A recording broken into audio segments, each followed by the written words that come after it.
आज जो मैंने नाश्ता बनाया है वो हर कोई खा सकता है। जिसका व्रत हो वो भी खा सकता है, जिसका व्रत नहीं है वो भी खा सकता है। तो यहाँ पे मैंने दो चीज़ें बनाई थी, पूड़ी और पराठे। अब मैं ये बताऊँगी इनमें दोनों चीज़ों में सबसे वेस्ट और सबसे हेल्दी कौन सी चीज़ थी, पूड़ी थी या पराठे थे। तो ये रायता मैंने बनाया है और आलू बनाए थे। नमस्कार दोस्तों, आपका मंजिली की रसोई में स्वागत है। तो चलिए हम बनाना यहाँ पे शुरू करते हैं।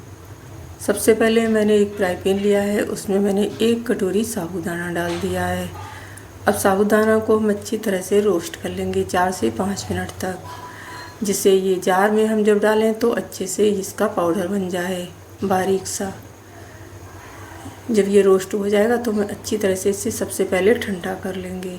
ठंडा करने के बाद में एक जार में भर रहे हैं और हम इसका पाउडर बनाएंगे। पाउडर हमें बहुत बारीक सा बनाना है, ये ध्यान रखना।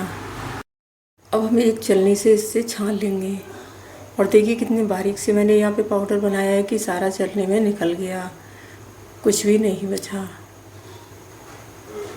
जितना बारीक होगा उतना अच्छा यहाँ पे नाश्ता बन के तैयार होगा।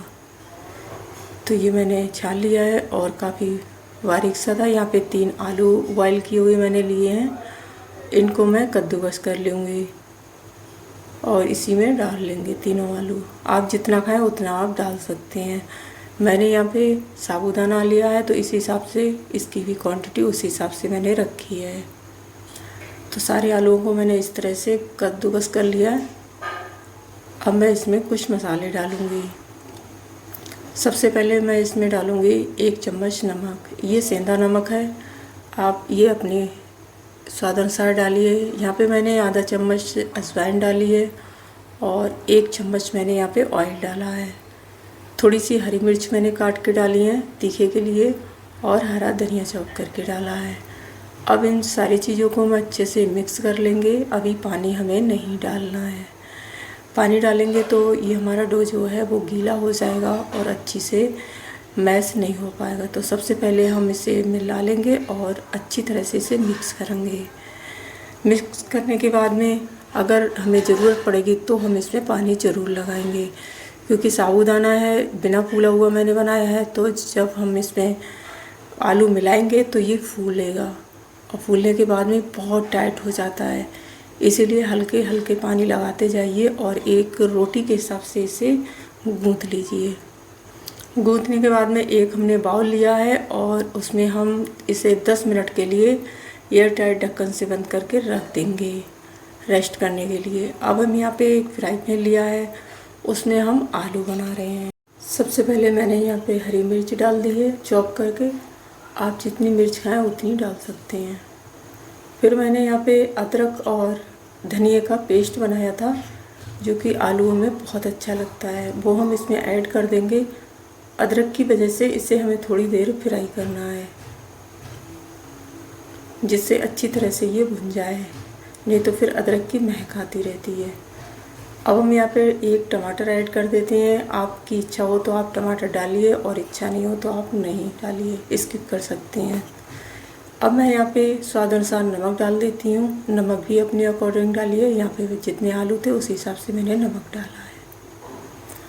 अब इन सारी चीज़ों को मिक्स कर लेंगे अच्छी से और जब टमाटर हमारे सॉफ्ट हो जाएंगे तो हम इसमें जो हमने आलू बॉयल करके रखे वो हम इसमें ऐड कर देंगे। सारे आलूओं को हम इस मसाले में मिक्स कर लेंगे अच्छी तरह से, जिससे मसाला वगैरह है हमारा मिक्स हो जाए। और फिर जितनी ज़रूरत हो उस हिसाब से यहाँ पे पानी भी लगा सकते हैं। तो जब मसाला मेरा मिक्स हो गया फिर मैंने यहाँ पे 1 गिलास पानी लगाया, क्योंकि मुझे ग्रेवी वाले आलू की ज़रूरत थी। अब थोड़ी देर के लिए हम इसे ढक देते हैं, जिससे अच्छे से कलर भी आ जाएगा और टेस्ट भी आ जाएगा। फिर हमने यहाँ पे धनिया डाल दिया है और ये बन चुके हैं। लगभग मैंने 10 मिनट में पकाया था, सब्ज़ी बन चुकी है। अब जो आटा हमने गूंथ के रखा था हम उसका डो देख रहे हैं किस तरह से हो गया है। देखिए सेट हो गया है बिल्कुल। अब हम इसके पराठे या पूरी बना सकते हैं। तो सबसे पहले मैंने यहाँ पे पूड़ी बनाई थी, इस तरह से लोई बनाते गई और मैं पूड़ियाँ बनाती गई। इस पे कुछ लगाने की ज़रूरत नहीं है, ये बिल्कुल भी पटे पे नहीं चिपकेगा। मैंने ना आटा लगाया और ना तेल लगाया। इसी तरह से मैंने पूड़ियों को कट कर लिया। आप बिना कटे भी बेल सकते हैं, जिस हिसाब से अपने लोग पूड़ी बनाते हैं उस हिसाब से भी यहाँ पे बना सकते हैं। मैंने छोटी छोटी बनाई थी, इसीलिए मैंने सोचा चलो इससे कट कर लेती हूँ। तो ये पूड़ियाँ बनके रेडी हो चुकी हैं। मैंने ज़्यादा नहीं, 4 से 5 पूड़ियाँ बनाई थी। और ज़्यादा पतली मत करिए, नहीं तो फूलेंगे नहीं। अब हम इसे फ्राई कर लेते हैं तेल में।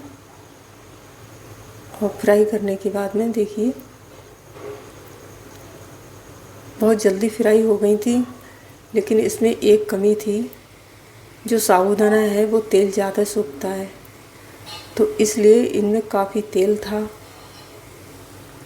तो इसी वजह से मैंने 4 या 5 ही बनाई थी। फिर मैंने सोचा चलो पराठे बनाती हूँ, ये तो पेट ख़राब कर देगा। फिर ये थाली बना के मैंने पराठे की तैयारी करी। अब मैंने यहाँ पे पराठे बेले। पराठे भी जिस तरह से अपने बेलते हैं उसी तरह से हमने यहाँ पे पराठे रेडी कर लिए। पराठे जब मैंने सेके और जब मैंने खाए तो बहुत टेस्टी थे। बिल्कुल भी अंदर उनमें ऑयल नहीं था और बहुत कम ऑयल में हमने पराठे बनाकर यहाँ पे रेडी कर दिए। तो इसीलिए पूड़ियाँ कम बनाइए, पराठे ज़्यादा बनाइए। पराठे बहुत टेस्टी लगते हैं, गरम गरम खाते जाइए। इसी तरह से हम दोनों तरफ से इसे उलटते पलटते सेक लेंगे और हमारे सारे पराठे बनके रेडी हो चुके हैं। देखिए काफ़ी बारीक बारीक बने थे और बहुत टेस्टी भी थे। बिल्कुल भी ऑयल नहीं था इनमें। और जो मैंने कचौड़ी पकड़ के दबाई है तो उसमें इतना सारा तेल निकल रहा था कि कोई खाने की इच्छा नहीं करेगा। देखिए इस तरह से ये ठंडी होने के बाद में इस तरह से हो गई और देखिए ऐसे ये तेल निकल रहा था। तो मैंने यहाँ पे इसी तरह से पूरी और पराठे बनाए। अब आप कमेंट में ज़रूर बताइए क्या चीज़ बेस्ट थी, पराठे या पूड़ियाँ। मेरी रेसिपी पसंद आई हो तो प्लीज़ लाइक ज़रूर कर दीजिएगा।